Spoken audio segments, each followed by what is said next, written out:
I've got an amazing crockpot recipe for you that is perfect for any holiday. It is Crockpot Cheesy Potatoes, but we have a secret ingredient, hash browns. It makes this recipe even easier. You can get the full recipe linked in the description below, or go to eatingonadime.com and just search cheesy potato casserole.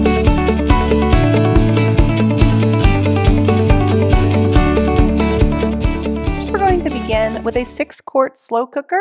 Then we're going to spray it with non-stick spray. Today I'm using an olive oil spray, but any non-stick spray will work.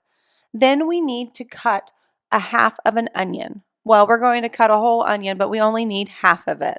Now I do have a post on eatingonadime.com on how to cut an onion. It's the perfect way to cut an onion so you have the perfect bite-sized pieces.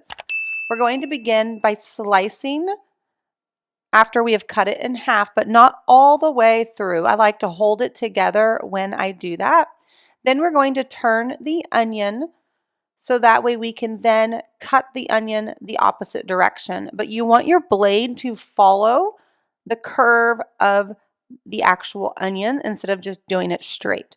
Once you get to the edge, I like to fold it over on half, continue my curve, and then run my knife through that little piece that you hadn't cut all the way through. Again, we do have a post on how to do this, including a video that will make it a lot easier if you need help with that. Let's set that aside, and then let's get the cheese ready. Now, you can use pre-shredded cheese, but I don't like to use that in this recipe because if you hand shred your own cheese, the cheese melts better, and anytime you are using a casserole or are going to make something where you're melting the cheese, I just highly recommend that you take the extra steps to shred it because then it will melt more evenly and better for the actual casserole. And since cheese is the primary ingredient besides the potatoes in our cheesy hash brown potato casserole, you're going to want to make sure you get good cheese and shred it perfectly.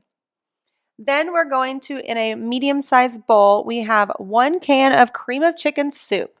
I'm just using a regular can, but we also have our homemade version linked in the description below, or you can go to eatingonadime.com. Next, add 8 ounces of sour cream and 1 cup of milk to the medium-sized bowl. Then we're going to stir to combine. Now today I'm using a spatula because I'm being pretty lazy, but honestly I should have used a whisk and it would have combined much faster. So learn from my mistakes today and use a whisk or a spoon instead of a spatula to combine them together.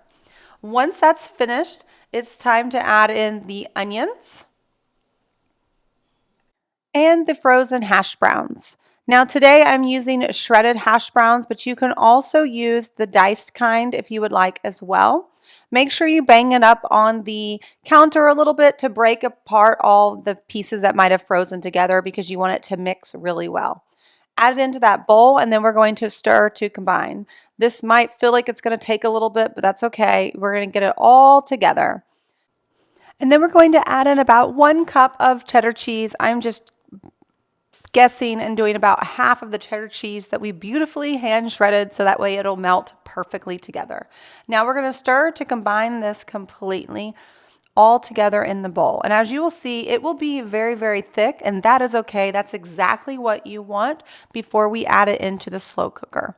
Once it's combined, spoon the entire mixture into the slow cooker and then use your spatula to get everything out of the bowl, but also to spread it out into a thin layer. And when I say thin layer, we kind of want it flattened out just like you would in a casserole dish. So that way it will bake up, and by bake I mean slow cook up evenly in your slow cooker. Top with the remaining cheddar cheese, make sure to get it all, and then we're going to add the lid and cook it on low for 4 to 5 hours or high for 2 to 3 hours. You're going to know when it's done because everything smells amazing and it's cheesy and tender to the bite. I like to grab a fork just to taste test it real quick, but it is delicious. It's one you're going to have to make, and I love making it for the holidays because it frees up my oven space. Guys, I'm so excited about this. Let me spoon me up a little bit. This is the perfect side dish to take to for any holiday. We love making this Easter, Thanksgiving, Christmas, a barbecue, the summer barbecue. It's delicious and people beg for the recipe. It's unbelievably easy and packed with flavor. Now head on to the recipe. I have linked that in the description below, or you can just go to eatingonadime.com and type in cheesy potatoes. You'll find this recipe and other delicious recipes that you gotta try. But inside there, we are giving you all the tips and the tricks in order for you to make this completely your own. You can take this same recipe and make it several different ways. It's simple, easy. You've got to try it. You won't be disappointed. Now, don't forget to like and subscribe so you don't miss any more of our family-friendly recipes that you're going to love. I almost forgot my fork. I got it. It's time for the bite, friends. I'm so excited. We look forward to this every year. Thanks so much for joining me, and I will see you next time in my kitchen. Bye, friends.